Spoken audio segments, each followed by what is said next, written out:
Hey guys, Nick Espinoza, your Chief Security Fanatic here, and today we're actually going to be talking about the Mendocino wildfire. And the reason why we're talking about this is because some serious legislation has just been passed, and I think you're going to find this pretty interesting, or rather it's on the way to being passed. Now, if you're not familiar, the Mendocino wildfire was in California around Santa Clara, which is in Silicon Valley, and this was a major blaze.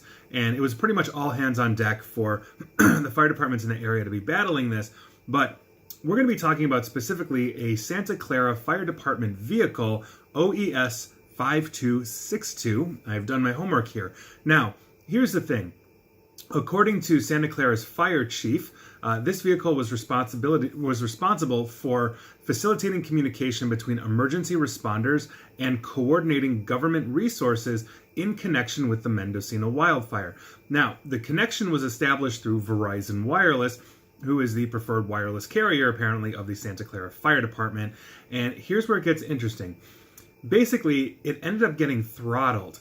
It blew through its 25 gig of allotted data on its Verizon plan, and then it got throttled back. Now, this is interesting because we are in the middle of an emergency situation trying to coordinate government entities, and all of a sudden the internet slows to a crawl because they hit their data cap, and this is literally the first responders that are trying to battle a blaze.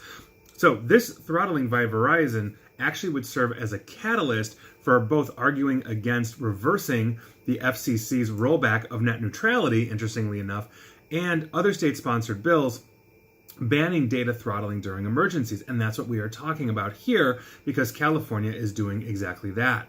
Now, they are trying to ramp up a bill that would basically say, in an emergency situation, Verizon, Sprint, AT&T, take your pick, any of these carriers would not be able to throttle back an emergency responder's mobile phone, mobile command center, all that kind of stuff. Now, the organization that is essentially the lobbyist for the cable internet service provider industry, the CTIA, is obviously against this, and they're against the bill being proposed in California, and this is what basically they've said. They believe that the bill's language is vague and ambiguous. Now, they also took issue with who could declare a state of emergency, saying such a trigger should be limited to the governor or president rather than local governments. The CTIA warned that the bill could cause serious unintended consequences or invite needless litigation, the latter of which obviously sounds like a subtle threat to the state of California, if the bill gets passed. Now, the bill got into committee, and it was very contentious, if you will, probably thanks to the lobbyists, but it did pass the committee with a unanimous vote. So we're going to see where this goes. But the bill specifically, as introduced into California, would, and I quote, prohibit a mobile internet service provider from impairing or degrading the lawful internet traffic of its public safety consumer accounts subject to reasonable network management during a state of emergency. And I think that makes sense. We all understand that an unlimited data plan is not necessarily an unlimited data plan. You might have 20 gig a month, 50 gig a month, 100 gig a month, whatever it is. But once you hit that cap, you start to get throttled, especially if there are other mobile devices in your area from that carrier.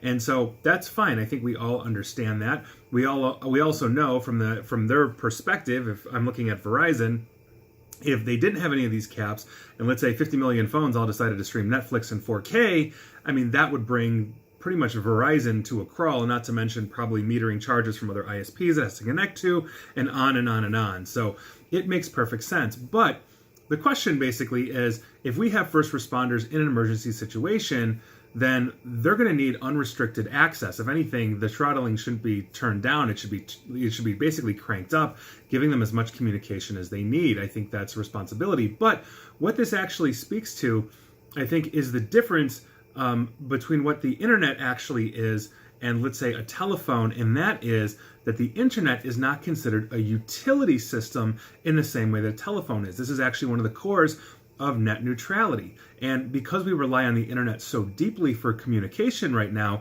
there is a lot of advocacy to actually having it labeled as a utility, which means it has certain federal regulation and protection in terms of things like emergency situations.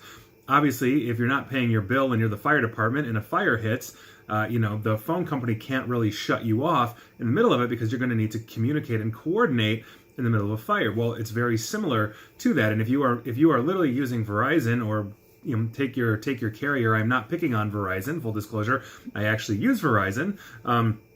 it's behooving to the carrier to make sure that is uninterrupted. Otherwise, they are hindering operations that could potentially save lives. So here we are. Take that for what it's worth, but I'd be curious to know what you think. Should Verizon just act as Verizon always has, or AT&T or Sprint or any of the other mobile carriers? Or should we actually have a regulation that says in an emergency situation, whether who's calling the emergency, whether it's local, state, federal, whatever it is, should the internet service providers be forced to ensure full data capability through the state of the entire emergency? And also, what does that look like for a large region? If we have a state of emergency, let's say in Louisiana for Hurricane Katrina, as we did, should we be throttling back the cellular connections, if you will, for people that might be stranded, even though they're over their data or behind on their bills and all of that? And I think that is a very interesting question as well, because that may potentially save lives. So that is your news of the day, and I'd be curious to hear your thoughts. And please like, share, follow me here on Facebook and Twitter at NickAESP. And as always, stay safe and stay online. Thanks, guys.